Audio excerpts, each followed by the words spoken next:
Hi, I'm Trev. This is Alec. Welcome to episode 5 of the Beanscast.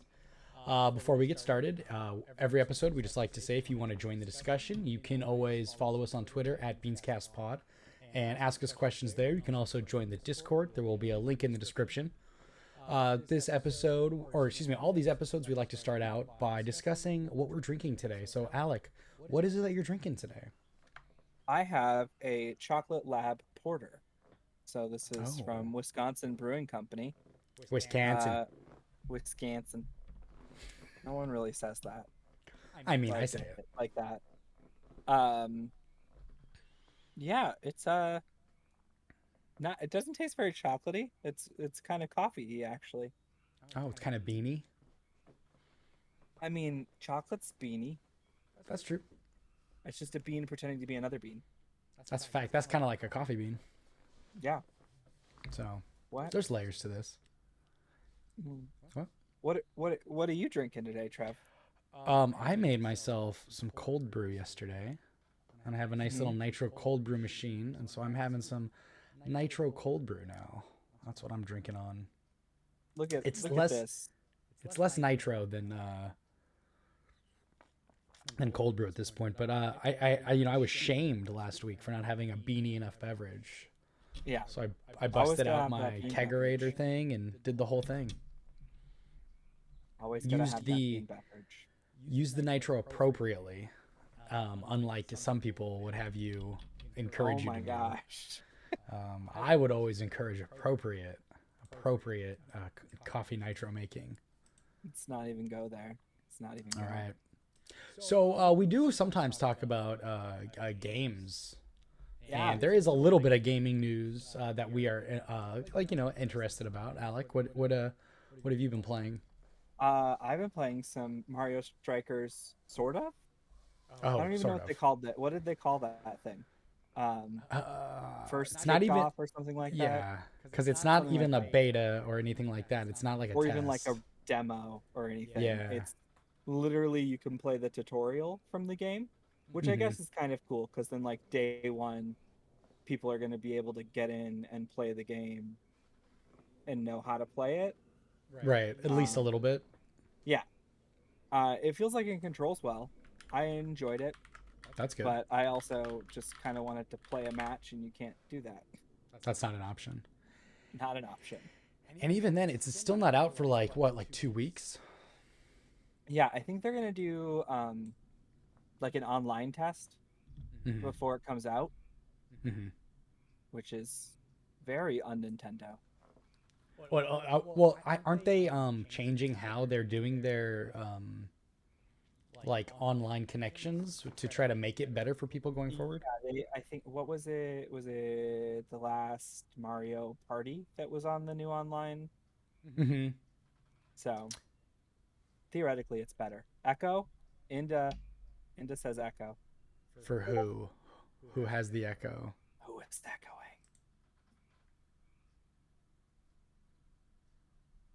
Okay, well, I'm gonna keep talking. Um, Yes. but yeah, the game was fun. I'll probably do When the like Trev online speaks. test. Is Trev echoing when Trev speaks, or am I echoing through when Trev speaks? Like when we overlap. Man, Okay, well, all of you are here and not one of you told me earlier. That's crazy. yeah, that's okay. And a first real fan. It's only because AJ's not here yet. Monster Hunter was the first game on the new Nintendo interweb structure. Thank you. Oh, that's good to Thank know. you, And honey. actually, people really rave about the online for that. I played that online and I never experienced a hitch, and this was before I had good internet. Hmm. I All right, haven't played Monster Hunter. it's fun. You hunt little creatures to extinction. Great. It kind of sounds like Pokemon, I'm not going to lie, but I know it's a little different than that. Yeah, but you actually hack these ones to bits. For So that reason, it's different. yeah, not exactly chopping Arbok into little bits and pieces, unless it's the manga. Eric in chat said so Pokemon. Exactly. Uh, I wonder if it's oh, the delay that I added. Let me do this real quick. it could be. I don't know how it could be, but let me just turn it off. Let me put it to 0 Okay. and see if that changes anything. Because the echoes are annoying and I hate it, and I would not even want to upload it if I re-listened to it and we had an echo. I'd be very upset. Good to know. Good to know. It's like reverb, so yeah, it could be delay. Yeah, I wonder if it's because I am talking into a closet here, so everything is like so close that it's just bouncing right back, you know. Everyone send all your extra egg cartons to Trev. Yeah, he that can would just be line don't the closet. don't do that. And I think Don't it'd do also that. be good, like it'd be a good fundraiser for USPS. So Wait, I think we there's have so many a reasons. I think we have hold on. I think we have a command for that. I'm trying to remember what it is. Yeah, there it is. I won't. It would cost too much. Wow.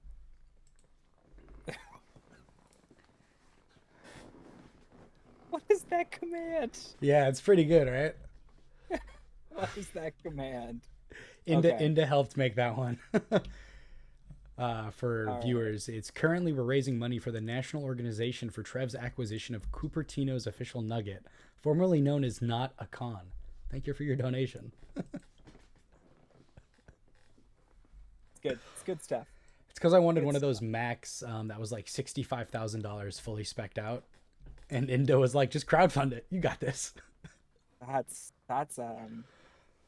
That's a life choice that would be made, It's but wild. we're not.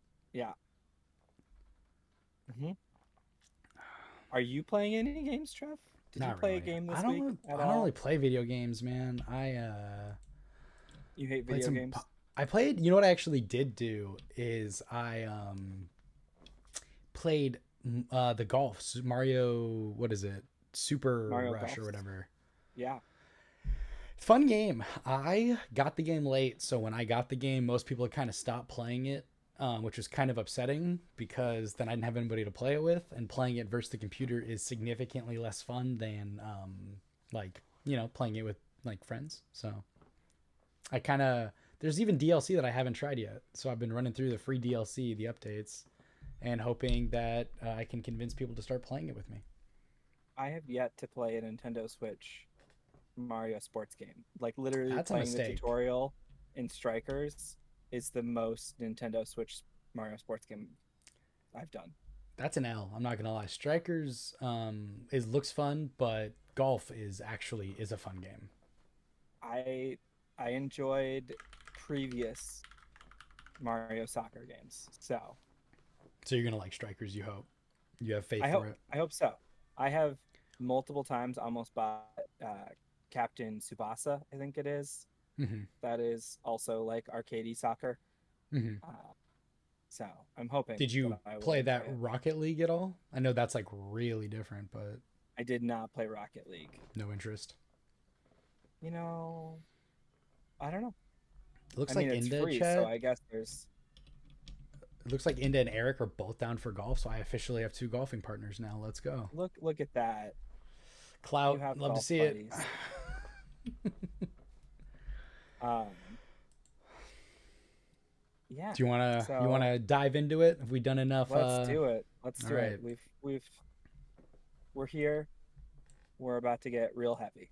Yeah. So as I'm sure everybody's aware, there was a pretty significant event that happened in Texas this week, and it was a school shooting, and it was a pretty devastating one. So we are going to get to that, but we kind of want to lay a little groundwork first by just discussing guns in America. And Alec actually, I think, really uh, I don't know. It was a very good idea what Alec chose to do here by putting the actual relative verbiage from the Second Amendment into the Yeah, talking points. Alec, do you want to? sure.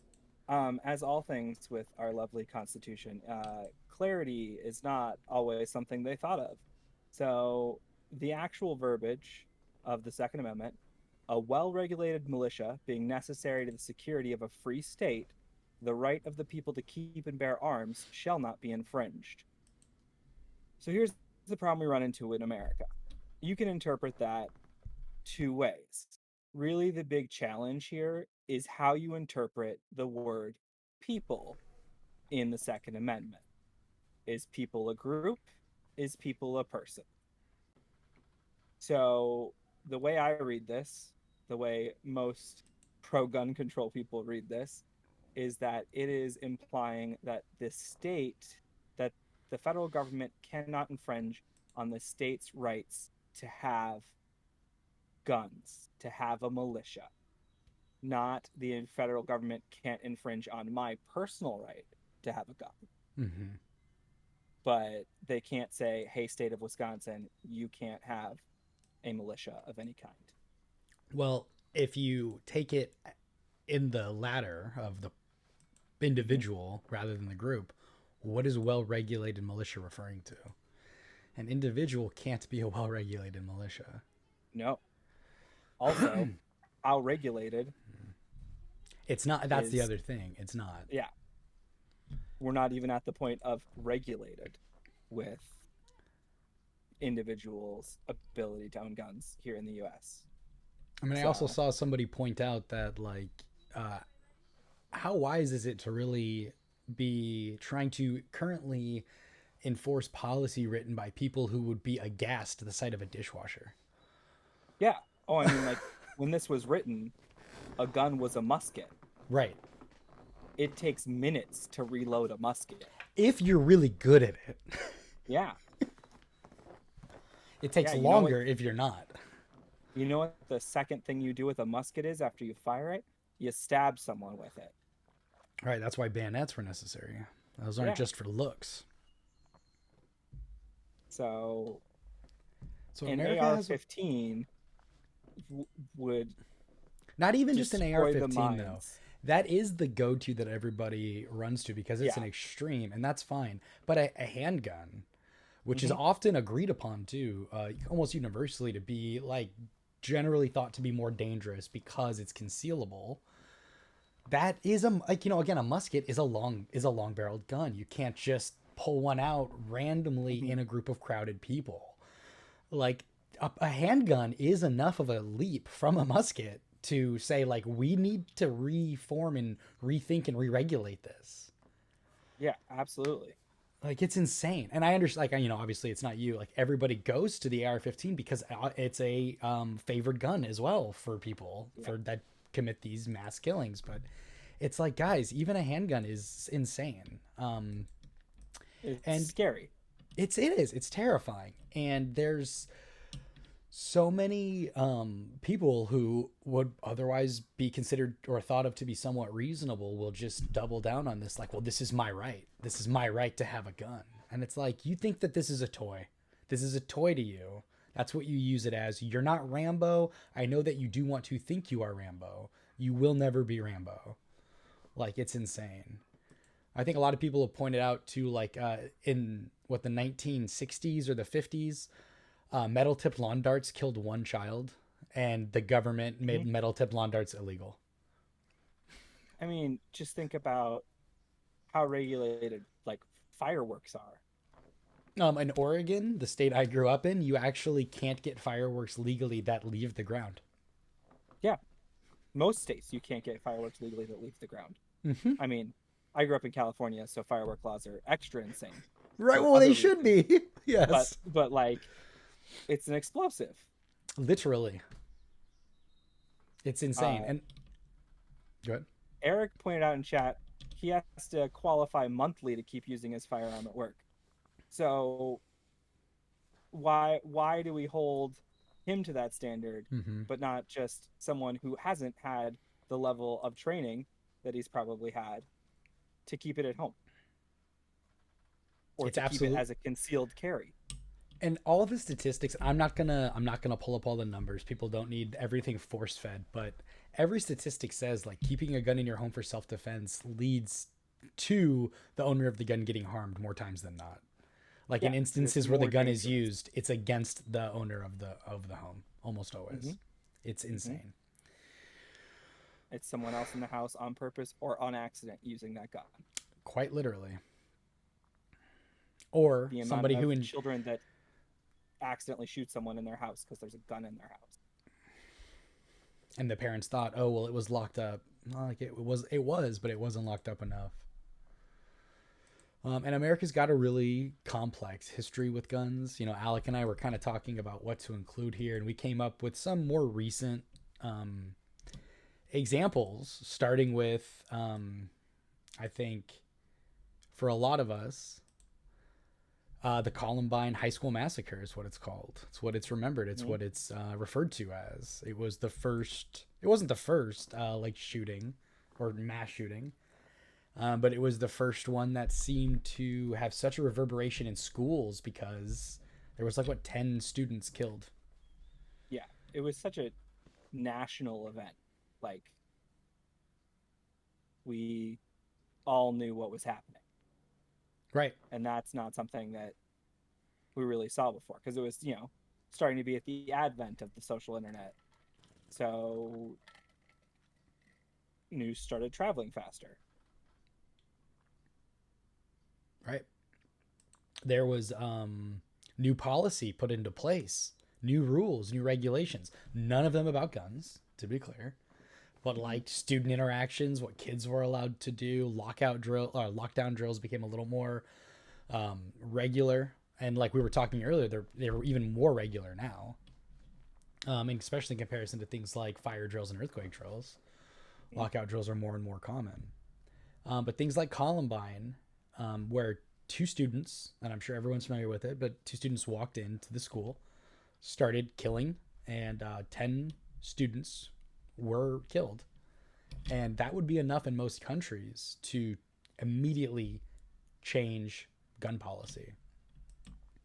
Nothing Yeah. happened. If anything, in America, since then, guns have gotten easier to obtain. Hmm. And then we Uh, have more recent ones like the Pulse nightclub shooting where 49 people died. 49 people in Orlando, Florida, killed Yeah, in a nightclub. that's staggering.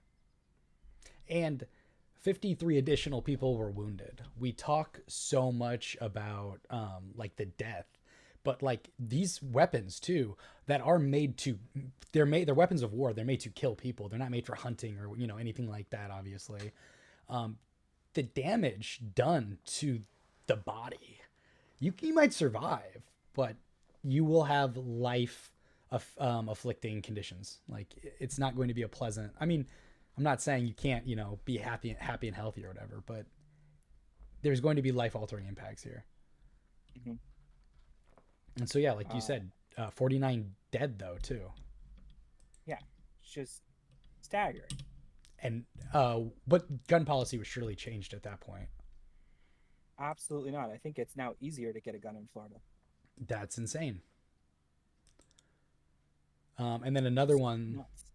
that happened in 2017, so it's a little older, but I think when I start to think about the most devastating, and there's such a so many to choose from, the most devastating active shooter situations in American history, the 2017 Las Vegas shooting.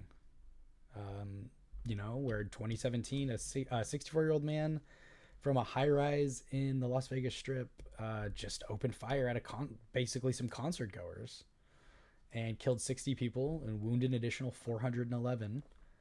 And then during the ensuing panic, there was another like 400 people injured. Yeah, And which is just it. One person.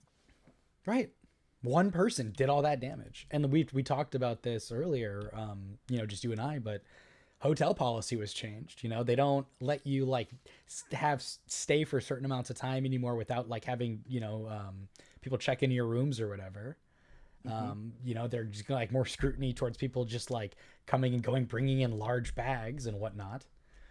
But gun policy is no different. There's no change. I also want to I don't know if you saw this because I actually put this on the docket pretty late.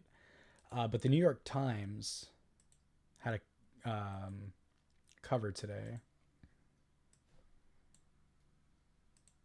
Let me swap to this media share.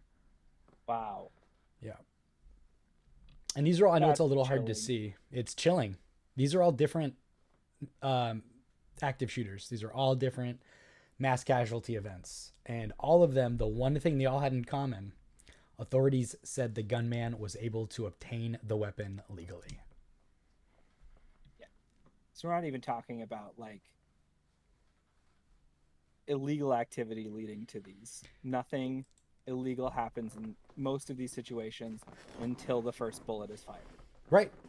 And that's when we talk about regulation is so important because these people all obtained these weapons. They all obtained them legally.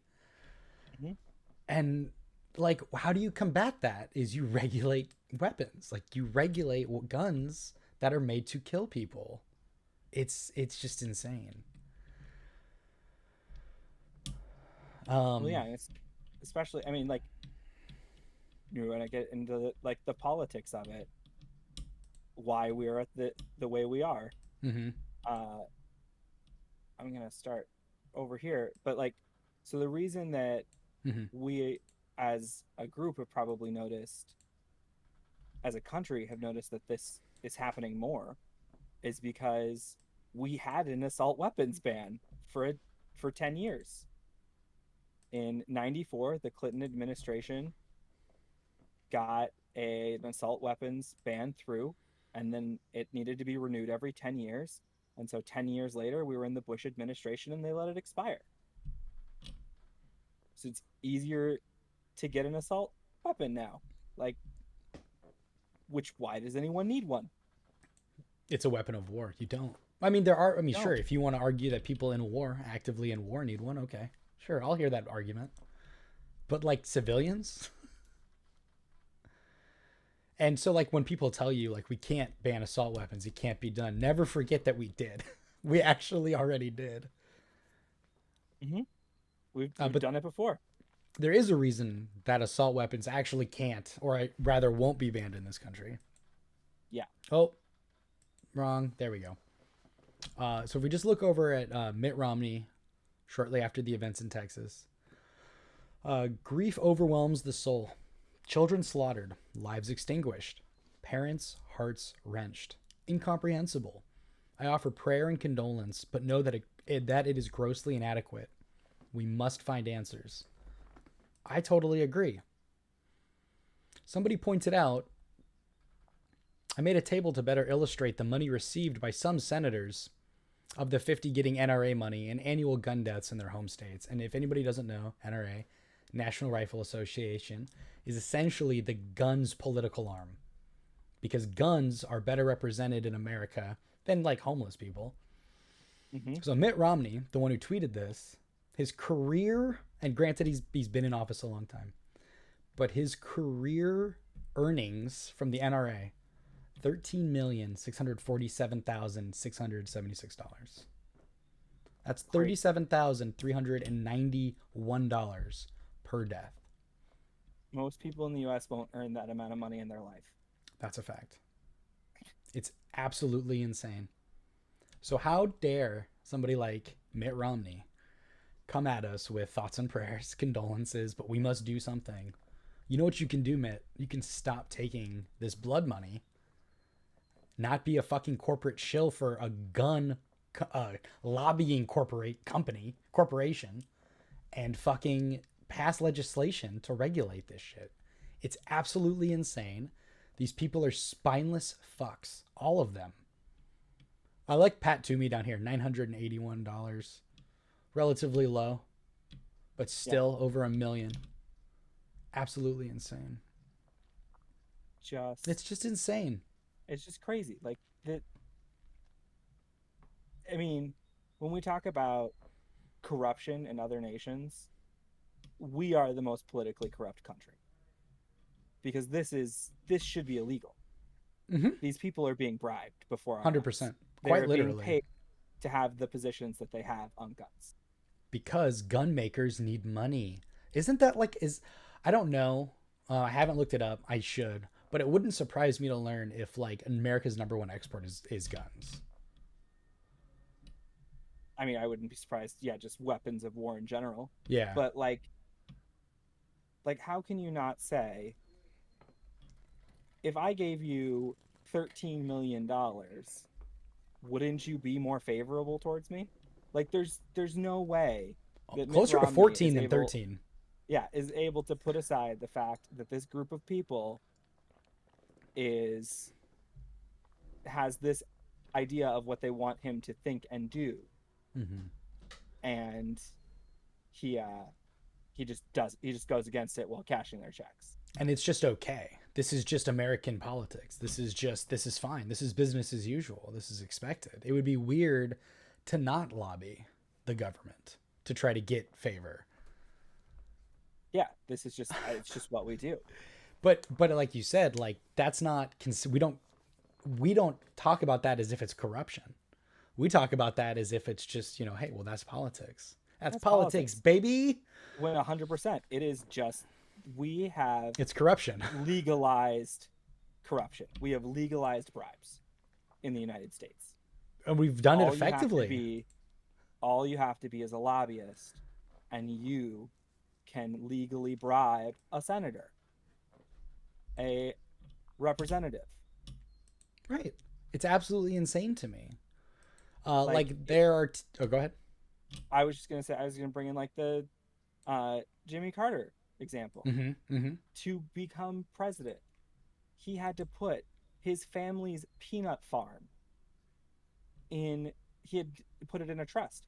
He couldn't own a peanut farm because he might look favorably on policy that affected the price of peanuts. Right. Like, but Mitt Romney can be bought and paid for by the National Rifle Association, and is. Like that's crazy. And we're picking on Mitt, but it's all. I mean, it's all of it. It's all of it's them. One of my senators, right? Ron Johnson, good old Ron Johnson. Yeah. He is legitimately my senator. It's where I fall in Wisconsin. I am happy to say Oregon and Washington both absent from this list. I am happy to say that. We missed a few episodes of it, but Ron Johnson, die in a hole. Yo, Ron Johnson, die in a hole, man. Die in a hole.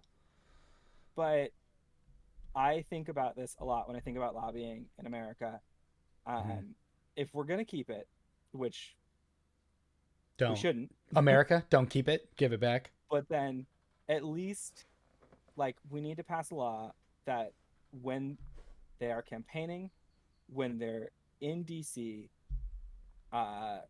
congressmen and women need to wear a jumpsuit like they do in NASCAR that just has all their sponsors. Oh, that's hilarious. See, and that's the thing. That's what's so funny is that people like I don't really hear people fight for like to remove lobbying in politics. They fight to make it more transparent because it's not even transparent right now. Like you don't know who is bought and paid for by what. Like there's the illusion of transparency. Correct. It's transparent if you do the legwork, but we shouldn't have to do the legwork.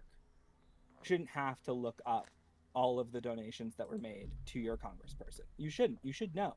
You should know where their views lie, and their views should lie where they say they lie, not with money. Right. That's the thing is you should know where their views lie because what they're saying should actually matter. And the deals that they make on the back end shouldn't. Like if you hold political office, you should only be allowed to make money from the political office, like the office that you hold. Absolutely. Inda in chat asked, do the donations go to their personal bank accounts or their campaign funds? And it is their campaign funds, but there's been so many instances of campaign funds being used for personal expenses. They're always going to find a loophole.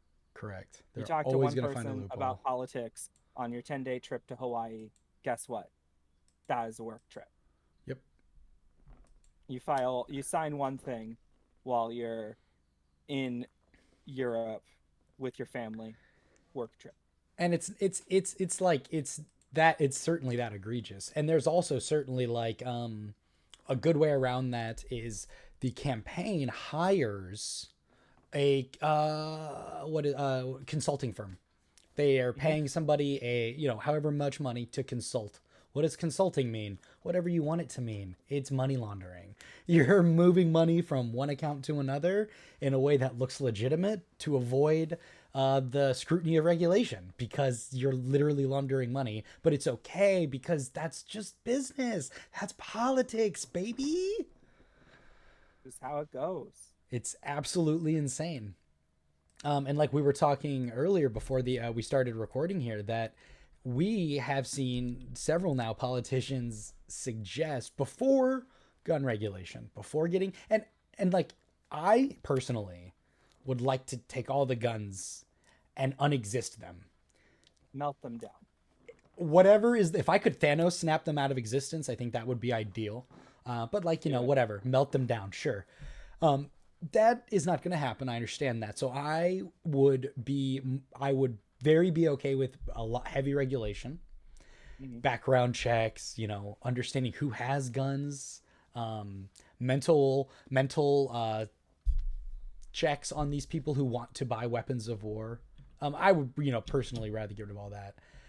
But before getting to any of those things, any sort of reasonable, sensible regulation, these politicians will suggest that teachers arm themselves. Teachers need to learn to wield weapons of war. It's just the most It like dystopian idea of like, oh, you know how we'll solve this problem? Give all the teachers guns. Let's turn a bigger classroom guns. If you give the into an teachers bigger armory. guns, yeah, and body armor for all the students. Remember the bulletproof backpacks? Yeah. That was a thing. Yep. You know who had guns? The you know, the resource officer who was outside the school. Oh, we'll have plenty to say about that. Well, plenty to say Yeah, about we'll that. have plenty to say about that. But time and time again, the like what stops a bad guy with a gun is a good guy with a gun has been proven wrong. Yep. Like that's not at all true. So not only is this stupid because it doesn't work, this is not I don't want time and money going to teaching teachers how to use a weapon and defend their classroom. I want it to go to them having the supplies they need, having to not needing buy use their own coloring money. pencils. Like to have textbooks that weren't written 2 decades ago. And Inda actually asked a really good point in chat. I don't understand the background checks thing. How would they pick up on the likelihood of these doing a mass shooting? So in conjunction with a background check, you can do things like waiting periods, right? So you can't just go into a store and buy an assault weapon. And in states where stuff like that happens, they often find instances of somebody who has a history of physical assault. And something like if you have a domestic assault history against like a spouse or something, like that should trigger something to be like, maybe this person doesn't need a weapon. And that's the case a lot of times. Like this individual, the amount of information that's come out about this individual that they were able to find after the fact is, it's remarkable. And instances like this, it's not uncommon that waiting periods and a background check where we're cross-referencing actual like police records would help prevent these instances. Not always. Absolutely not always. Well, it's not like the systems aren't already in place in some form or capacity. Like California has strict laws. Mm-hmm. FBI has watch lists. We've had it come out before. Oh yes, that shooter was on a watch list somewhere, and it's like, well, then why didn't we do something about it? Well, part of the problem why did this person still have guns? It's like you kind of hit the head on the nail, though, right? Like California has strict gun regulations, but because America has 50 separate states, and states' rights. Every state gets to regulate guns differently. So people often, big fucking Second Amendment, brother, those guys always point to Chicago because there's a lot of gun violence that happens in Chicago. And Chicago has some of the strictest gun regulation, and because that's a city, but like in I don't know if it's all of Illinois or Chicago itself, because they always point to Chicago, has some of the strictest gun laws, but every neighboring state has some of the most lax gun laws. Very chill in Wisconsin. Which just points to how easy it is to move a gun across state borders. I So don't live on the border, and I'm only 3 hours away from Chicago. see, like, and that's another thing. You shouldn't be able to travel 3 hours and get a gun in another state and then just like I can't. When I lived in Oregon and I had an Oregon resident ID, I couldn't go to Washington and get Sudafed because in Oregon it needed a prescription because people used to make meth with it. And in Washington, you didn't need a prescription. You just needed to walk into the pharmacy and ask for it. But you couldn't do it as an Oregon resident. But you could get a gun. It doesn't make sense to me. It's insane. And a big loophole, because people often point to regulation does exist in some capacity. And they do for like business to person sales.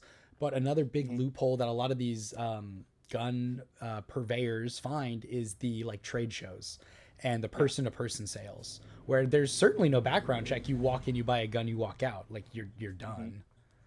I was actually talking to somebody, I'm not going to, name names. I was talking to somebody yesterday who owns a gun and was telling me when he went to buy a gun, there was supposed to be some background check process and testing. And they were like, you're probably good, right? And literally that was that.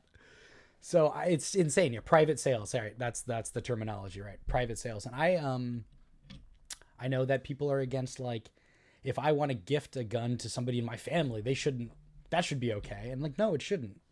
No, absolutely not. Family's often the last people to find out that somebody has lost their mind. You got to transfer a title if you want to give someone a car. But yeah, that's a good point too, Alec, because cars are also very dangerous weapons. We're going to ban cars. We're going to do that. Cars are very regulated. The ability to drive a car is very regulated. I have a friend who gets... You have to wear a seatbelt. I have a friend who gets really bad, quick onset migraines. She is not legally allowed to have a license. Because it's too dangerous, not for her, but for other people. For other people. Because a car becomes a very strong weapon. Yeah. She get an intense migraine that feels like someone is stabbing her brain and lose control of her motor skills for a second and crash into somebody. So, rightly so, the state is like, no, you can't have a license. Right. And like you said, rightfully so. Like, she's not fighting for that. She understands. Like, yeah, this is reasonable. This is a reasonable expectation. I just have to do this because Ben and chat brought it up. And if you don't think we had that queued, you're out of your mind. So ban doors. Yeah. So we're going to real quick, just because, again, guns and politics. So we can't change gun policy. So what do? We change door policy. So we've got Ted Cruz here talking on Fox News about what we can do to help this gun active shooters school shooting situation. And if the volume is way too loud, let me know. Schools safer. And one of the things that everyone agreed is don't have all of these unlocked back doors. Have one door into and out of the school, and have that one door armed police officers at that door. If that had happened, if those federal grants had gone to this school, when that psychopath arrived, the armed police officers could have taken him out, and we'd have 19 children and 2 teachers still alive.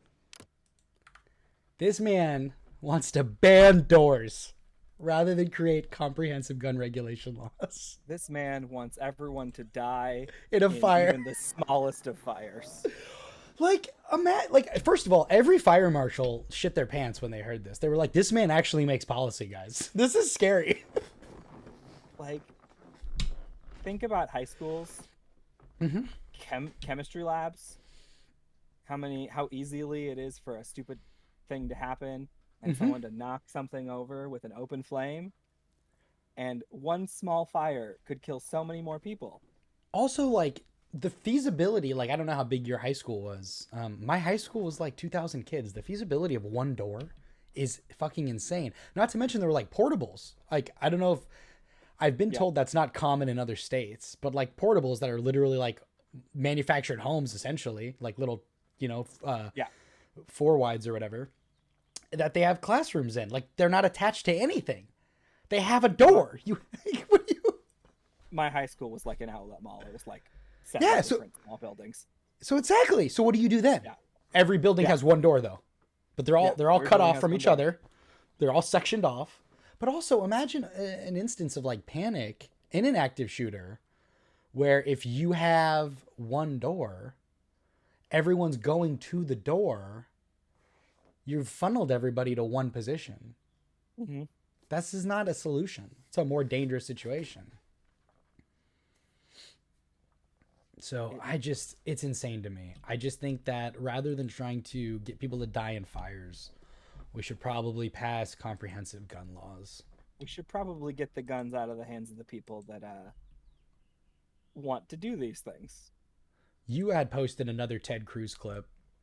Oh, good old Teddy Cruz. Yeah, and if we're doing Ted Cruz, I think we should just do Ted Cruz so we can get it out of the way. Let's just do it.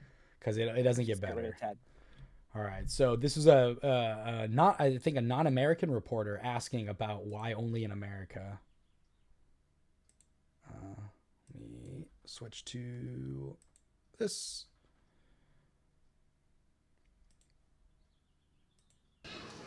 There are 19 sets of parents who are never going to get to kiss their child goodnight again. Is this the moment to reform gun laws? You know, it's easy to go to politics. But it's important. It's at the heart of the issue. I get that that's where the media likes to go. No, it's not. It's where many of the people we've talked to here like to go. The proposals from Democrats in the media, inevitably, when some violent psychopath murders people. A violent psychopath who's able to get a weapon so easily. 18-year-old with 2 AR-15s. If you want to stop violent crime, the proposals the Democrats have, none of them would have stopped this. But why does this only happen in your country? I really think that's what many people around the world they cannot fathom. Why only in America? Why is this American exceptionalism so awful? You know, I'm sorry you think American exceptionalism is awful. I think this aspect of it. You get your political agenda. No, it's God, honestly, God love you. Senator, it's not. I just want to understand why you do not think that guns are the problem. Why is this just an American problem? It is just an American problem, sir. Mr. Cruz, why is America the only country that faces this kind of mass shooting? But you can't answer that. You can't answer that, can you, sir? You can't answer that. Why is this country? Why is it that people come from all over the world to America? Because it's the freest, most prosperous, safest country on earth. It may be the freest. It may be the most popular. Why are our kids dying in school? Holy shit. That was pretty powerful.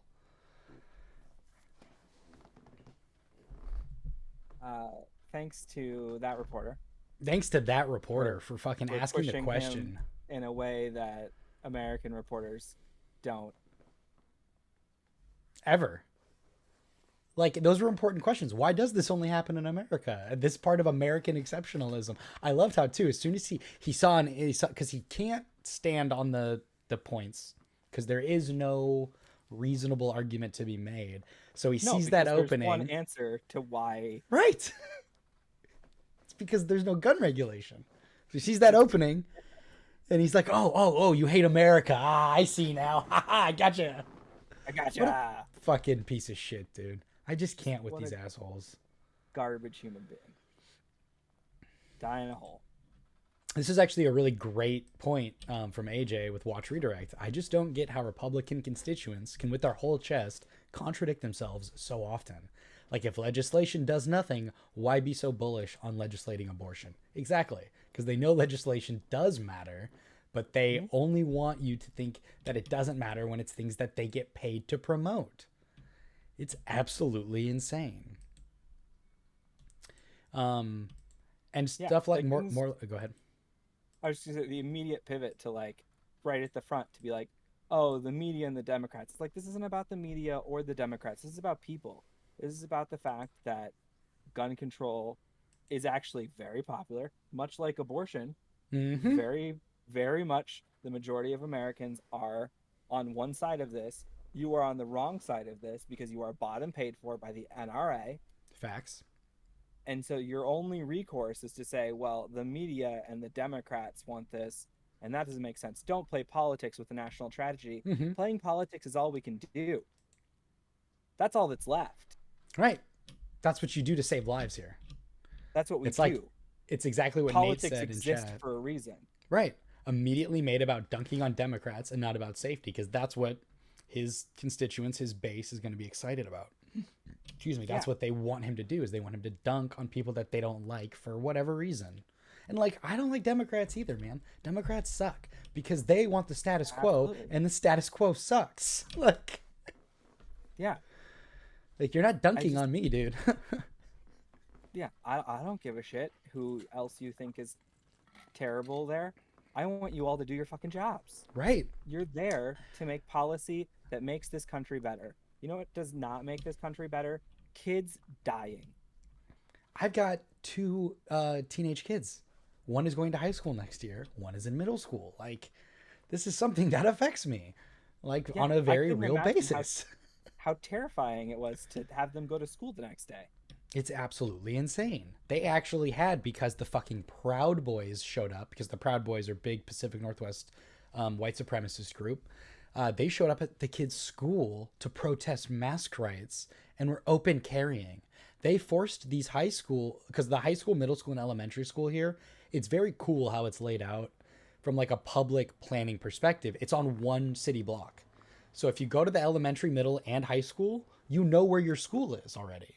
Like, as you grow up, it's great. But from a mass shootings at schools is a problem issue, it's a fucking logistical nightmare. Because these Proud Boys showed up at the high school to protest because those are teenagers, whatever, it's more appropriate. But the elementary and the middle school also have to lock down because they're literally next to it. Imagine showing up to a school with guns. What the hell, owning man? a gun. Like, what the hell, man? There's just no reason. There's no freaking reason. This is a little off topic in terms of like that exact perspective, but just about politicians being bought and paid for by the NRA. Immediately after this happened, Paul Gosar, I thought he's an elected official too, isn't he? Dr. Paul Gosar? Yeah, he's an elected official. I didn't catch what the original tweet was, but his response was, and this is real, it's since been deleted, but we know already, fool. It's a transsexual leftist illegal alien named Salvatore Ramos. It's apparently your kind of trash. Not correct. Just taking a shot at the trans community because easy target right now. Did you see where this originated? Yeah, somebody posted a fucking picture of somebody that was not the person. On 4chan. Oh, 4chan. Great. Yeah, 4chan. Great source. Great reliable source. Yeah. So we have an elected official spreading misinformation and hate. Like, just inciting violence on an entire community of people who were not involved, who also are already putting themselves at risk every day by just existing. And then putting this one specific individual at extreme risk. Literal extreme risk to just throw this out there and to propagate a lie like that. It's like when they did the I forget, it was Reddit ran with thinking they figured out who the Boston bomber was, and they were wrong. Mm-hmm. And it's like, what are you doing? Why are you trusting online sleuths, Reddit nerds, and 4chan people that are just trolls? It's absolutely it's insane. Disgusting. Yeah, Kate in chat said they were using a picture of a completely innocent trans girl who had nothing to do with any of it. Exactly. Like, it's one of those things where you fall into the pit of like, the social internet can be such a force for good, but is also one of the worst things to ever happen to us as a species. Absolutely. Like, why do we know so much about this? Because of the social internet. Everyone has a cell phone that has a camera. Why do so many people believe completely insane shit? Because of the social internet. What's crazy is how that only works one way. Because when we were a little younger, and the internet was around, but like, you know, social media hadn't taken off, certainly. Smartphones weren't a thing yet. There was so many stories of like racial inequality and like police brutality and stuff that was just scoffed off as like, oh, well, you know, if it was really that big of a deal, something would be done about it. You know, and now that everybody has a phone and a way to broadcast that message, you can't ignore it anymore. Like, you literally can't unless you are just being willfully ignorant. Well, yeah, because we get to see it all in real time. Right. Every And like moment so of every often. day. Yeah.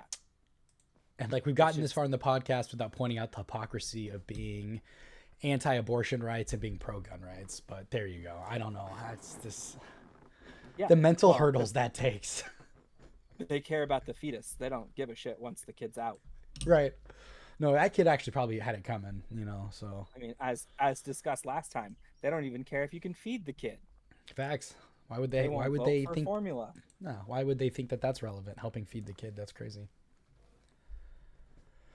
So we do want to move a little from politics. We're kind of, again, just laying framework to get to the Texas stuff here because we haven't even gotten that far. But we were going through just kind of pulling up some stats about just because it's such a shock. We're so inundated with this. We don't really think about it. It's hard to contextualize and conceptualize how often these things are actually happening. So on May 24th, today is the 144th day of 2022. And I got to make sure I get the Uvalde. So, right. So the Uvalde shooting is the 212th mass shooting of 2022. 144 days in, 212 mass shootings. That's absolutely insane. Gun violence is a public health crisis, without a doubt. Yeah, I mean, it, I don't remember if I put this in here, but if I did, I'm going to say it now. But it is I think for like kids 10 and under, it is now the number one thing that they die of is mass shootings.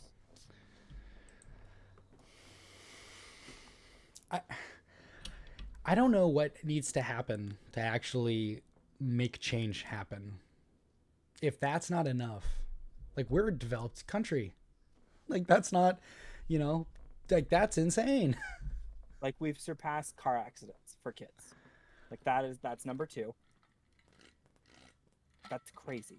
Which is also, actually, car accidents would make more sense because for kids especially,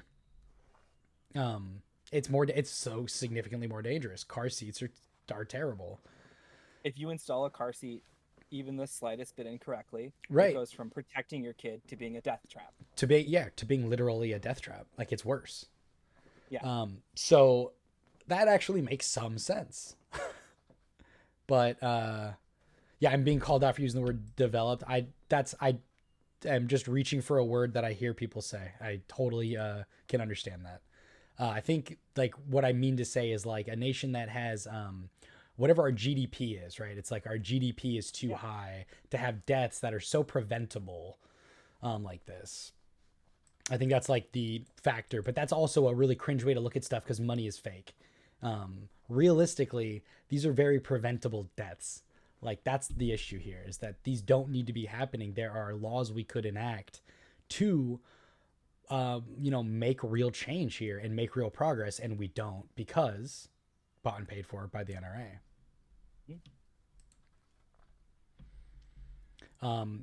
So we talk about total shootings, right, in the U.S., but we should also mention school shootings have become increasingly more common. There's been 27 school shootings so far this year. It's so easy to forget. Oh my God, these ads.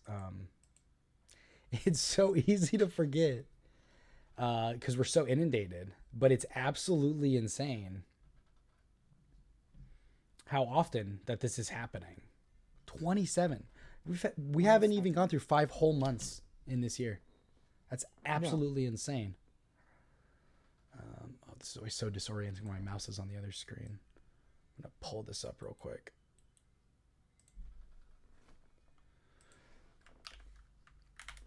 But yeah, it's just, we've come to accept it almost on some level. Okay, so yeah, Kate put something in chat. And Alec and I looked at this earlier, and this is actually a bad way that this has been, this graph is kind of inaccurate the way it's displayed. It says school shootings by country by 2022. So we looked it up. This is actually almost more frightening than it leads on. Go to the thing. There it is. What this is actually statistically representing is 2009 to 2018. So it's not even accurate anymore. It's way worse than that. It's absolutely insane. And also Ben brings up a really, really, really important point that is often overlooked when we talk about mass shooting events, is that mass shooting is recorded if there is more than one victim. All gun violence is bad, but they also, he's saying they include gang violence. I was actually thinking he was going a different way with that. Gang violence also, though, same kind of issue. You're talking about gun regulation. It's the same issue. But I was going to say, a lot of these instances aren't recorded when it's like a single individual or violence to themselves. Like self-inflicted gun violence is not recorded in any sort of good measurable way in this country.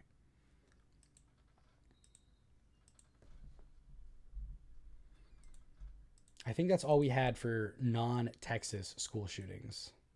Yeah. So do you want to go over the timeline? Are you ready for this? Talk about the timeline. All right. I'm going to show it on screen and let you go over it.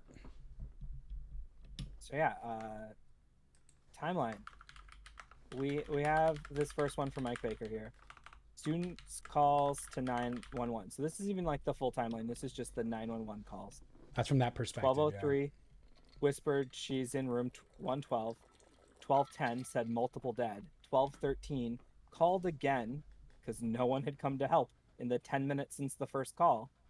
12:16 says 8 to 9 students still alive. 12:19 student calls from room 111. 3 shots heard on call. 12:36 another call. 12:43 asks for police. 12:47 asks for police. So this isn't even the whole picture because they knew that the gunman was on site before 12:03. But 43 minutes or 44 minutes elapsed right there between that first call and that last cry for police right there. That's insane. It's absolutely insane. And this doesn't even take into account how early we know officers were on site. Mm-hmm. Well, because there was, and that's the thing, right? The story kind of keeps fluctuating and changing. Yeah. But on the initial account was that there was actually a safety resource officer on site who engaged the gunman before they actually even got into the building. And then that has since shifted. So it's one of those things where we don't know the full scope of when the first officers arrived, how long they waited between, but we know they were there. We know they were deterring parents from getting inside because the officers were standing outside and they were stopping parents who just wanted to get to their kids, who wanted to help their kids when the officers wouldn't help their kids. And instead they were cuffing parents and, by reports, tasing parents while they stood outside. Threatening. There was video of cops with tasers. I don't know that I saw video of cops actually doing the tasing, but it's not too hard to put one and one together. You see a cop over a person on the ground with their taser out. You can be a reasonable human being and kind of figure that out from there.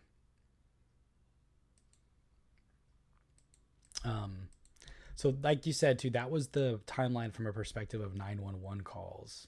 But there is more timelines that have been put together since then.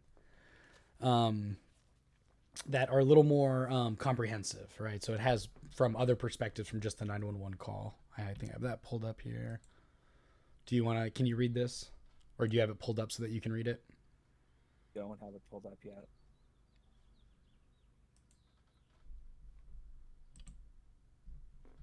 All right. Timeline of events that have emerged. 11:27, exterior door where the shooter entered is propped open by a teacher. 11:28, suspect vehicle crashes in a ditch near the school. Still 11:28, teacher runs into the room to retrieve a phone and runs back to the door. Door is left open.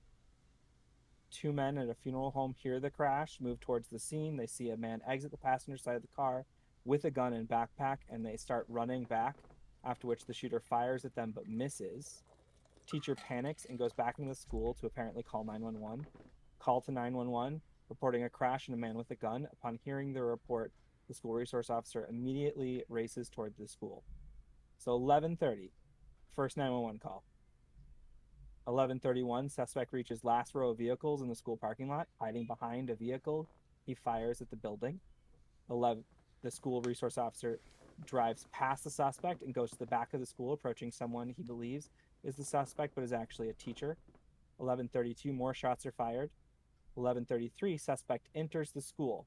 So, 11:30, first phone call to 911. 11:33, suspect is in the school.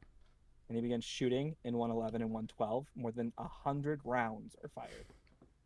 3 police officers enter the school using the same exterior door that was used by the suspect.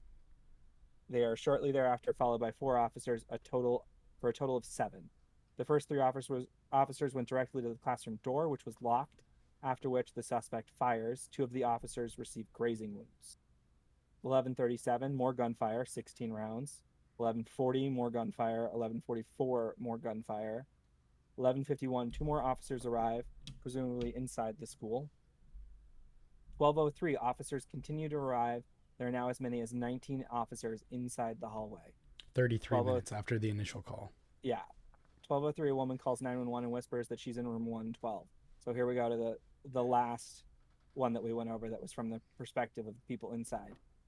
12:10, the same woman calls 911 again, saying there are multiple dead. 12:13, the woman calls 911 again. Members of the Border Patrol at 12:15, Border Patrol tactical unit arrive along with shields. 12:16, woman calls 911 a 4th time, saying 8 to 9 students are alive. 12:19, a girl in room 111 calls 911 but hangs up when another student tells her to. 12:21, the suspect believed to be near the door fires again.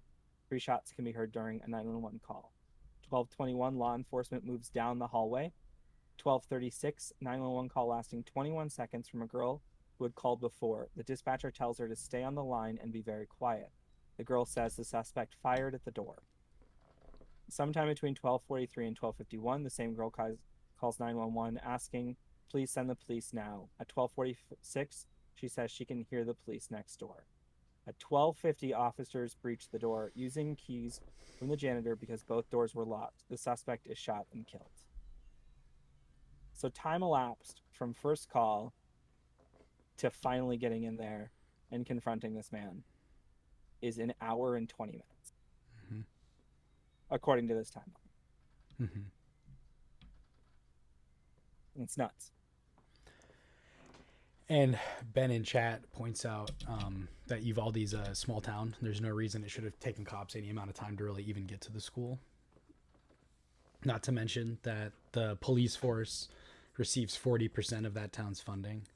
Not to mention the fact that they had an active shooter drill less than, I think, like 2 months ago at that very school with these police individuals. Not to mention that they have violated essentially every active shooter protocol by their own policy and rules.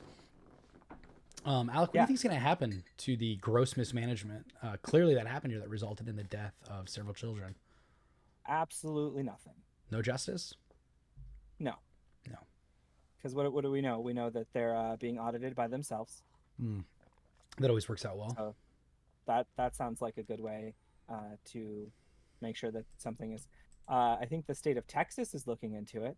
Good. A notoriously anti-gun state there, Texas. Yeah, they hate guns there for sure. Hate them.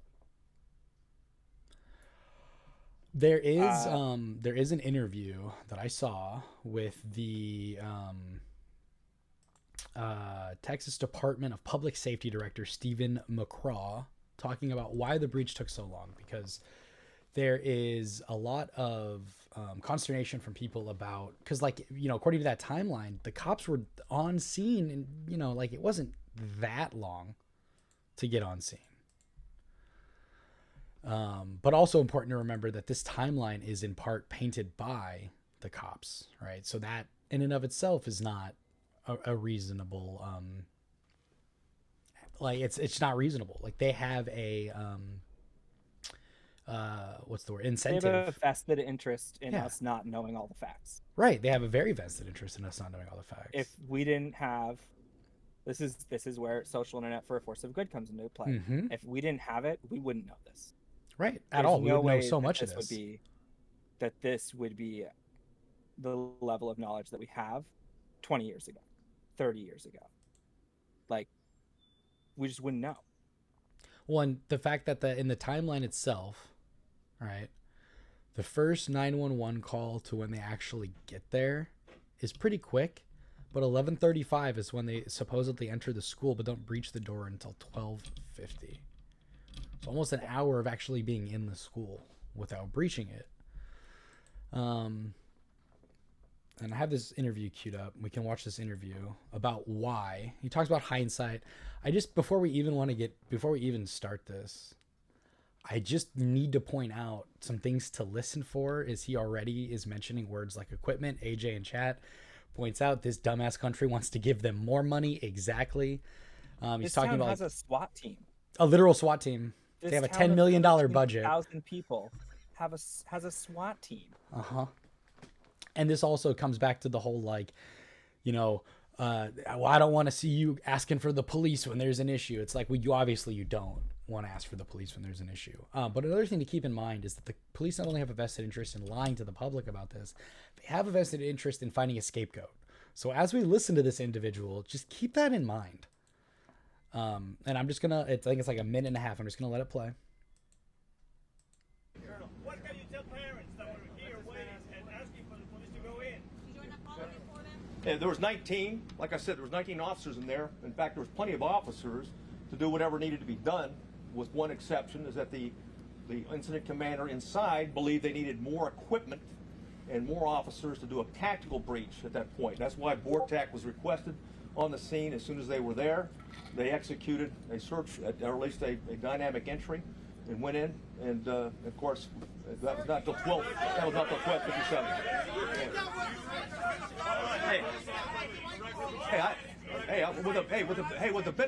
With the benefit of hindsight, stand by, stand by, right? I got it. Okay, from the benefit of hindsight, where I'm sitting now, of course it was not the right decision. It was the wrong decision. Period. There's no excuse for that.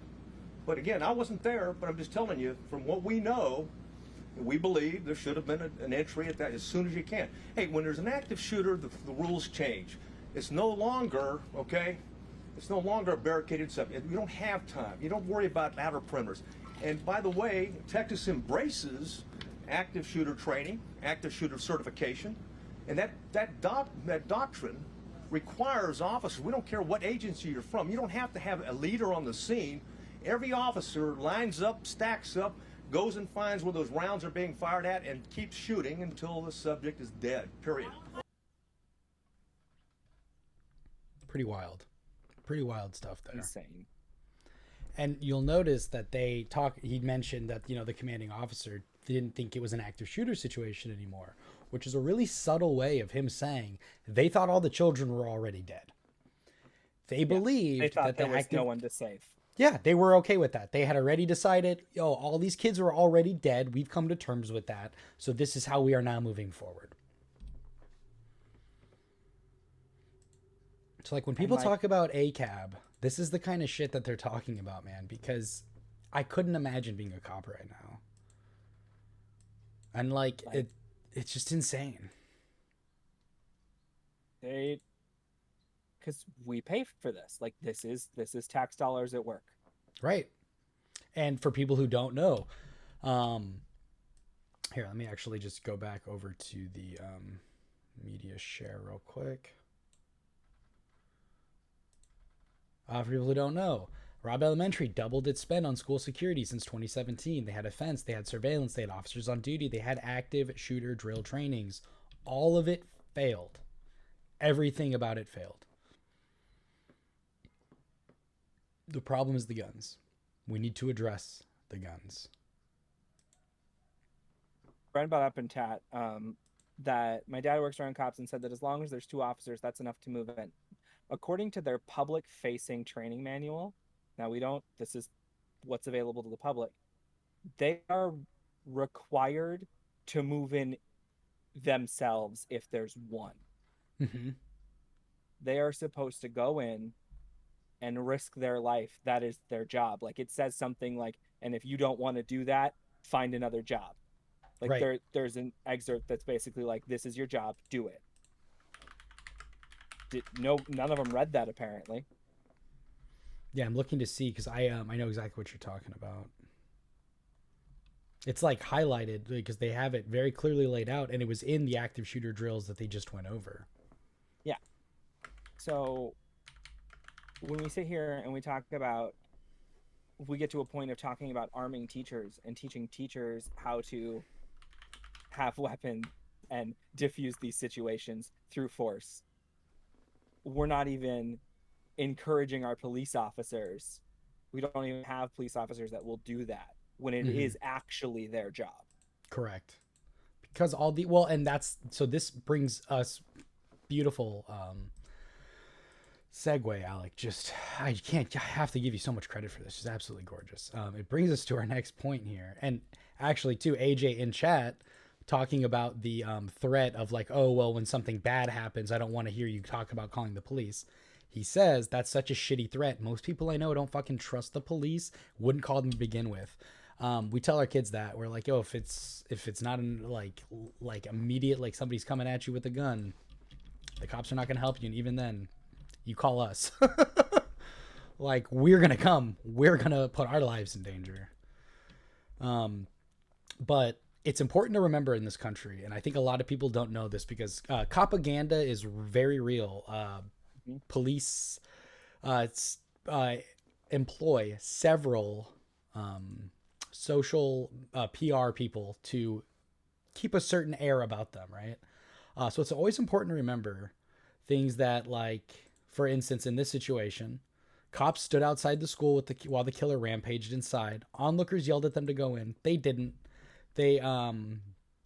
One parent urged bystanders, let's just rush in because they aren't doing anything. It's important to remember, cops will always kill unarmed people. They won't save your kids or mine. Some of these cops did rush in to save some of their own kids, is what some of the stories say. But I actually, not going to lie, pulled up the wrong thing here, and I am trying to pivot now. The thing that he did pull up, if you're not following Spencer Ackerman, you should. Spencer Ackerman does a great job of looking at mostly national security and why the fuck it's bullshit. Here it he's is. A great person to follow to be informed. This is what I meant to pull up regarding protect and serve. Because that's propaganda, protect and serve. Cops, the Supreme Court has ruled that as part of the public... Jesus, somebody's really revving back there. As part of the public duty doctrine, police have no duty to aid, serve, protect, intervene, or be dispatched. So cops actually have no legal duty to protect the public. That is a fallacy that is perpetrated by police to make you believe they're there for your safety. This was actually before the Texas incident. This article was written in response to the shooting that happened in New York and the gross negligence that was exhibited by the police there, who could not apprehend the shooter because of failed equipment, even though their budget is absolutely fucking insane. Not only could they not apprehend the shooter, I think it took him going to get lunch at Cat's Deli and then calling them to say, I'm at Cat's Deli, come get me. But this article just points out, though often unsaid in police reform debates, numerous court precedents have established cops aren't obligated to act in the interest of citizens. People need to remember that. Know the law. They also They don't have often to know don't. what law you're violating to arrest you. Oh They my can God. just make shit up. AJ in chat said, about to see mad cops playing pickup basketball games in the hood this summer. Exactly. That's the propaganda. They put out these Instagram videos of cops, this is community policing. Nah, cops are bad, homie. Look at us holding this little kid who doesn't look like he wants to be within a mile of me. Look at us traumatizing this child. It's great. But yeah, it's just important to remember that in America, cops actually have no legal duty. It's literally been ruled on by the Supreme Court. They do not have to protect and serve. So when we talk about parents wanting justice for not only being fucking apprehended, tased, abused, prevented from saving their kids, not only will they not get that justice, some of them might actually get charged with obstruction. It's absolutely insane.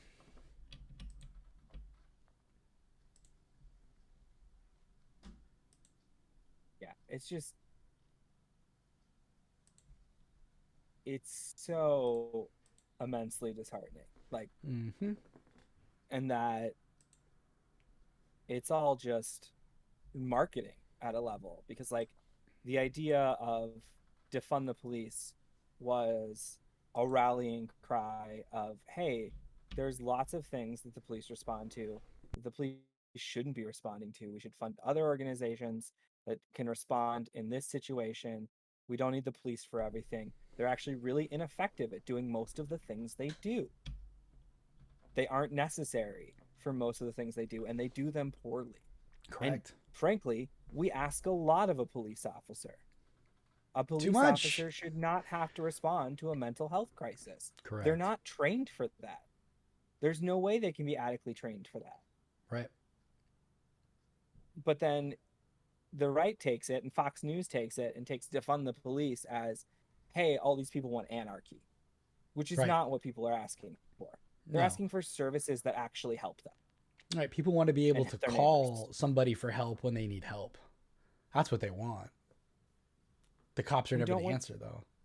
We don't want someone struggling with mental health in a very public way that may be putting themselves or people around them in danger. We don't want them to get shot. Correct. Yeah, see, and Inda in chat says anarchy than police. Yeah, well, I mean that's a fair take. But Inda in chat says protect and serve private property, not people. And that is fair, because they do protect and serve private property. That it does seem to be more what they care about. But I actually found the thread that you were talking about by Mike Baker again. So starts with, I have spent the past few days researching the training of Uvalde officers, including the tactics they were expected to use to halt school shooters. The documents are jarring. Here's a thread of our findings so far. And this really goes to what Ben was talking about as well. The past 2 years, the Uvalde School District has hosted at least 2 active shooter training days, one of them just 2 months ago. The trainings included both classroom teachings and role-playing scenarios inside school hallways. And this is just a photo to, supporting evidence. The Uvalde training session 2 months ago relied on guidelines that give explicit expectations to officers responding to an active shooter. The training is clear. Time is of the essence. The first priority is to move in and confront the attacker. And you can see here, this is directly from the public handbook. Stop the killing. Officers' first priority is to move in and confront the attacker. But how should officers confront the gunman? With a tactical team? The training says that's probably not feasible because the urgency is so high. A single officer, the training says, may need to confront the suspect on their own. Relevant documentation. The short duration and high casualty rates produced by these events requires immediate response to reduce the loss of life. In many cases, that immediate response means a single officer response until such times as other forces can arrive. The best hope that innocent victims have is that officers immediately move into action to isolate, distract, or neutralize the threat, even if that means one officer acting alone. So, this is the training. These are the guidelines. The guidelines provide sobering clarity. The first officers may be risking their lives, but it says innocent lives take priority.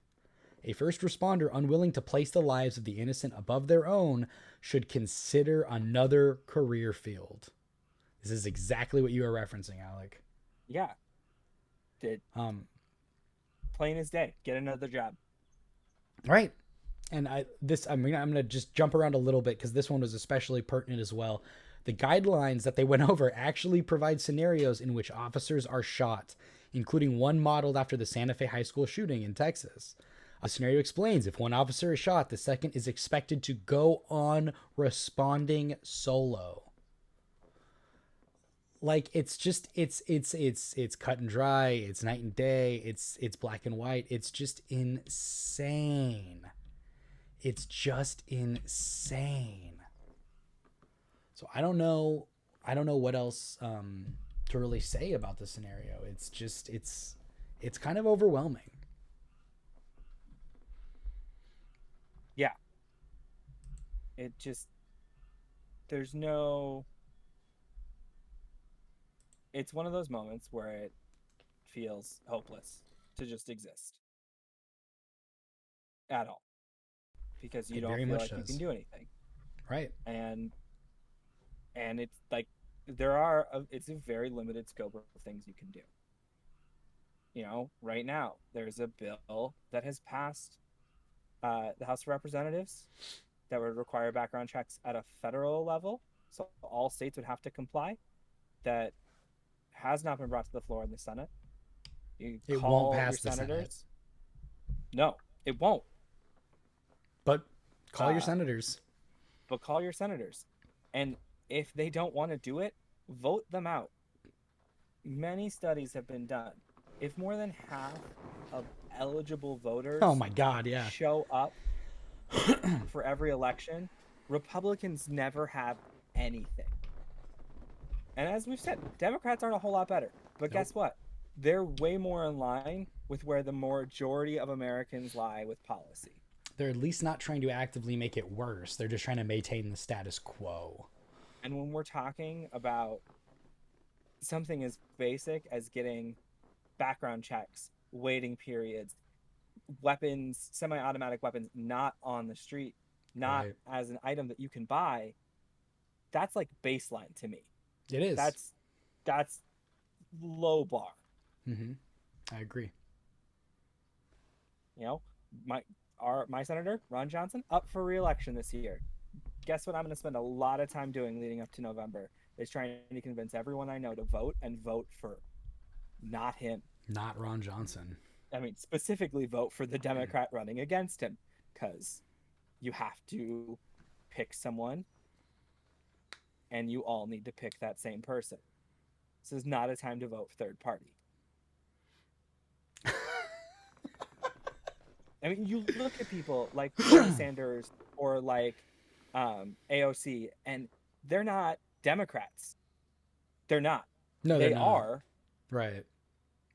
But they run as Democrats, or Bernie was trying to run as a Democrat for presidency, because you can't run third party. Right. And win. All you do running third party is you split the vote away right. from the party that is closer in line with you. Right, the Ralph Nader effect, which I think I was just actually reading something about Ralph Nader's campaign getting an influx of funding from the Republican Party because like they know how to win elections. Mm-hmm. Because Ralph Nader wasn't siphoning votes from the Republicans. Ralph Nader was taking people away who would have voted Democrat if Ralph Nader wasn't there. Exactly. Like, fuck you, Ralph. Your own ego got in the way of us, having a slightly better government. Yeah, I think people like AOC is a much better direction of where we should be heading in. And I think a lot of what works in her favor is that she's not super old. She's not a 65-year-old white male, Oh my God. Yeah, I mean, age cap would be great. Would be great. Yeah, age cap would be interesting since we have a minimum having a maximum. It's not necessarily a bad idea. It's kind of the same idea, right? Because you do get out of touch. I mean, as someone formerly from California, Dianne Feinstein filed to run again. That's insane. For That people who lady don't is know, the Crypt Keeper. yeah, she literally wasn't it one of the like a pharmacist came out and was like, I've been prescribing Alzheimer medication to Dianne Feinstein or Feinstein. Yeah, Like that's insane. I'm sorry. She not only do you get to the point of like, where are you cognitively at that age, but how much are you reflecting on your impact? constituents? Right. Well, also, like, if you're not going to be alive long enough to see the results of the things you're voting on, like, maybe your vote shouldn't matter as much, you know? Like, like, oh, well, these laws, I'm getting paid now to benefit me, even though it's going to hurt the earth in the long run. Kate, I would love to absolutely get past the two-party system. I would love it. I would love if it's viable. But right now, it's not viable. Yeah, it's a fact. It's not. definitely not viable. It's not viable. And yeah, the Democrat options aren't always good. Fucking Manchin is somehow a Democrat. Joe Cinema. Manchin. There's that great all right, let me pull it up. Yeah, let's just jump in the chat since we don't really have a Q&A section today. Yeah. Let's just jump in the chat. Why don't you Not viable by design. Yeah, it's true. Like, some of our founders did not want us to have political parties for this reason. But there's also, I mean, like, it's one of those things that, like everything with the American political system, it isn't always cut and dry. Because we wouldn't have AOC if she wasn't running as a Democrat. She wouldn't have won. That's a fact. So I've pulled up right now Joe Manchin. For those who don't know, this is great. This is Joe Manchin over the course of a month. First photo is Joe Manchin with this woman. I stand with Planned Parenthood. And then the next photo is Joe Manchin standing with another woman. We don't need Planned Parenthood. This man is a corporate shill. He's a terrible human being. Somehow is a Democrat, gets to vote with the Democrats, elected to be a Democrat, votes against Democratic interests. It's insane. It's nuts. It's absolutely nuts. And AJ pointed out in chat earlier, and there's a couple typos, so correct me if I'm wrong, but it seems like just kind of drawing a comparison between celebrating these, or not, naming and celebrating these cops, but like how they don't, name killers and stuff. If notoriety is a well-known incentive to be shitty, imagining how much of an incentive it is when you celebrate a shitty person. And I think that's a lot of truth, because cops are celebrated in this culture, and it's a lot of things. Propaganda is influenced by the media, by Hollywood, by public TV shows and movies and stuff. Like, all of that culture, all of that media plays a role, and it's very intentional. Like, the one that I always think of more recently is Brooklyn Nine-Nine. Mm-hmm, like, I got to a point where I loved that show. I thought it was hilarious. I loved the actors in it, and they are hilarious, and good actors. But I couldn't watch it because of what I know of policing in America. Mm-hmm. So absolutely, I stopped watching it for the same reason. I'm never gonna go back and finish it. Like, I'm never, because it's just it's like you said, it's propaganda the whole time. Right. And it is, even if it's not, I mean, it's subtle sometimes too, but just the fact that so The Wire, I don't know if you've ever seen The Wire, the David Simon show. That is a good show in the sense of, like, there are no heroes, right? The cops are certainly not the good guys in that show.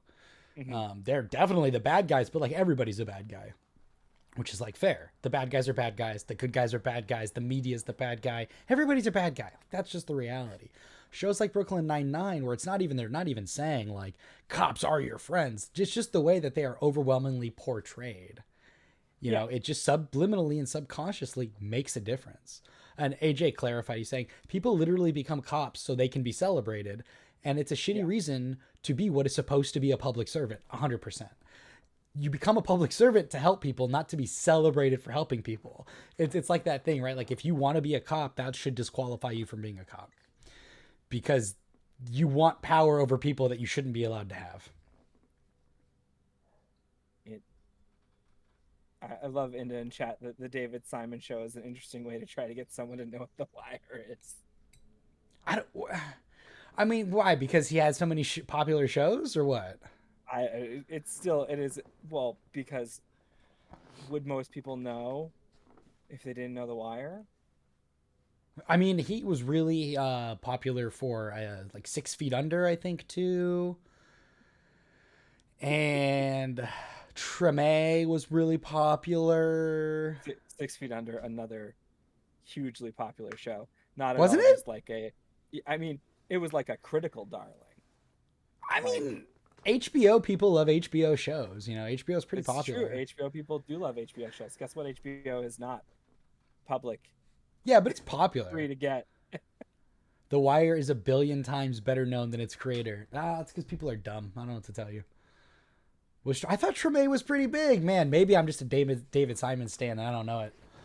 I didn't watch Treme or 6 Feet Under. I've like only seen The Wire. You got like a signed autograph, giant poster. I will say, little standee. I will say to Inda's point, there is like several times a year, so David Simon will get into a Twitter interaction with somebody that inevitably ends with them being like, you should watch The Wire sometime to get a better handle on how these things really happen, and him being like, what? So that's pretty good. I love all of his shows, but I doubt any non-Wire stan would have a clue who David Simon is. Oh, that's fair. Outside Twitter beefs. Yeah, that's funny. Inda and I were talking about the same thing. Kate says, to be honest, the good cops who are in it for the right reasons do get treated like shit because any of the actions of the shitty ones, that doesn't take away from how bad the shitty ones are. I just am at the point where I think that choosing to be a cop is in and of itself kind of making a statement. I know that's like a personal... go ahead. My feeling is like when a tree starts to rot, you usually can't just remove limbs. Mm-hmm. And eventually the rest of the tree goes. Got to take the whole thing down to reform it. And we've seen multiple instances of good cops reporting of the shady shit that's going on in their station or with other cops, and then being ostracized by every other officer. And I think that's what Kate's talking about. Being fired and being like having their pension stripped. And so the system does not incentivize them being good cops. No, it doesn't. And that's why if you are being shitbags. That's why if you are a good cop, get out now. It's not too late. Get out now.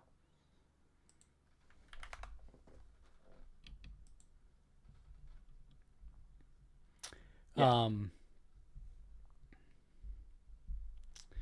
So that was pretty much the meat and potatoes of what we wanted to discuss for this Texas stuff. We just were both kind of feeling, I think, like, what the fuck can we do? And like Alex said, you can vote to support local politicians who share your like-mindedness. Try to look to see who's supported by the NRA. Support things like, legislature that helps transparency for things like who is funding who.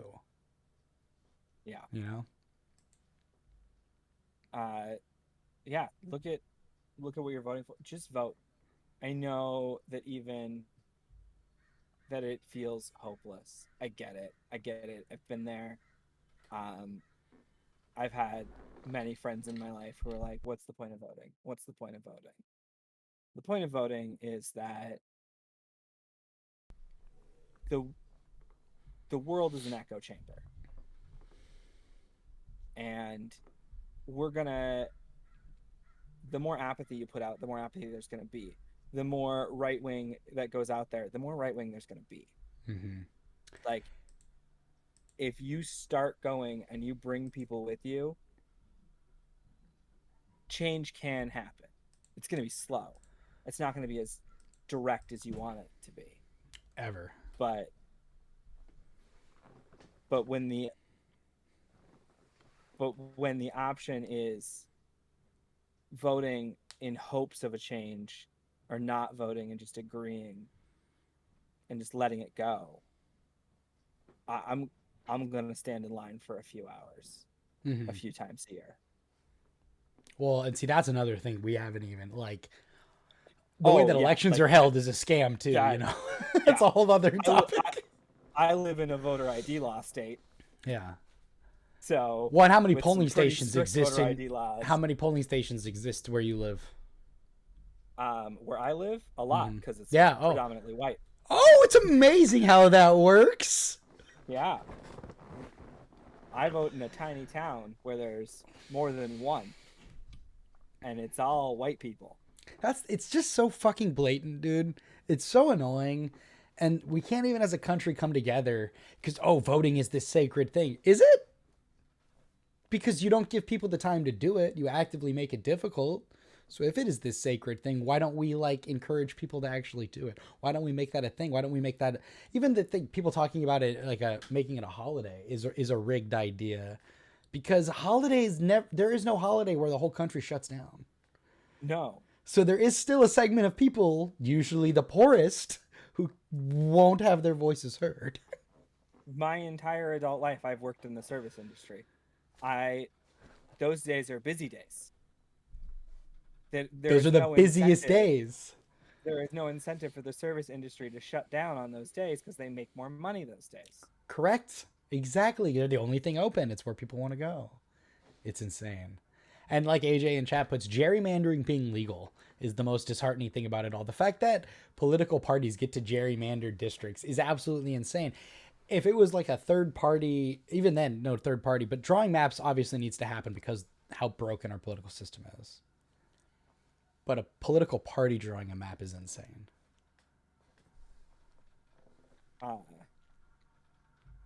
It's already been, that's done. My company is legally obligated to allow me 2 hours or something to vote, but I have to use my PTO for it. Yeah, that's not your company. That's I believe that's a federal law. If you work all hours that your polling place is open, or predominant or most of the hours that your polling place is open, you are supposed to be allowed to leave for a chunk of the day to go vote. They don't have to pay you for it. That's why they're asking you to use your PTO to do it. But they have to give you a break in the middle of the day to vote. 2 hours is also not enough time. That's insane. Because if you get there and there's a line, then what do you do? And then Kate put, those are days that my manager says we can't take off, but we get paid time and a half, I guess. Yeah, time and a half to have your voice not count as much. That's the thing. Also, Kate, I know a company you work for. Your manager gets a paid day that day. And if they don't take it that day, they have 6 weeks to use it. Oh, they get to use it another day. They can use it another day. Floating holidays, baby. Yeah, so realistically, everywhere should just be mail-in ballots. That really should just be the case. It's very much a no-brainer. We trust medication to be sent through USPS, literally life-saving medications and shit, but we can't trust ballots because there's been 2 instances of Republicans trying to cheat the system so that they could prove that people are trying to cheat the system. Damn it. We had insane voter turnout in the last presidential election. Yes, record-breaking.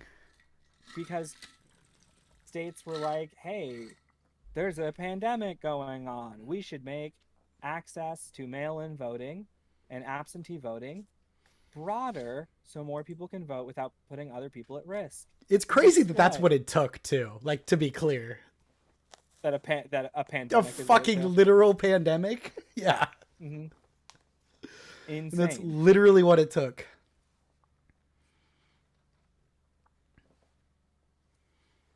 Yeah, and go ahead. My other thing is I can file my taxes entirely digitally by myself. Uh-huh. But I can't vote digitally. Uh-huh. And in order to access some things through the IRS website, they have to scan my driver's license and scan my face. Mm-hmm. Mm-hmm. But I can't vote digitally. Mm-hmm. It's a scam. I mean, it's racism, but it's also, classist. It is just elitism at its finest. I hate everything. You know, I hate everything, man. I think we can just about wrap it up here. I do want, if you're up for it, I do want to show that if we did do a tweet of the week, the 2-parter. Okay. Are you up for it? I am up for it because it is just insane, and I think we could all use a little palate cleanser before we get back to the real world in a second. Exactly. I think we could all use a little... Oh, before we get there, hold on. AJ says, Republicans rigging votes to prove votes are rigged is like helping the person you stole from find what you stole. It is literally exactly that. They are the best at building up a straw man, being the ones to perpetrate the violation, and then point to the straw man that they built. Who's doing the will bit. It's insane. For tweet of the week? Or what? Yeah. Okay. Well, here's the tweet. Oh, I think I have you flipped on one and not the other. I just noticed that. You keep going back and forth. Yeah. It's probably driving AJ insane. Oh, he didn't notice. Shut up. He didn't even notice. Tweet of the week. So, tweet of the week. This is in 2 parts. I had to sit down after seeing this. 88, 39, 2019, 51, 37, 29, 31, 29, 140, and 41. And then part 2. What is this? Their body count? And then, yeah, the asterisks are for if you include hand stuff.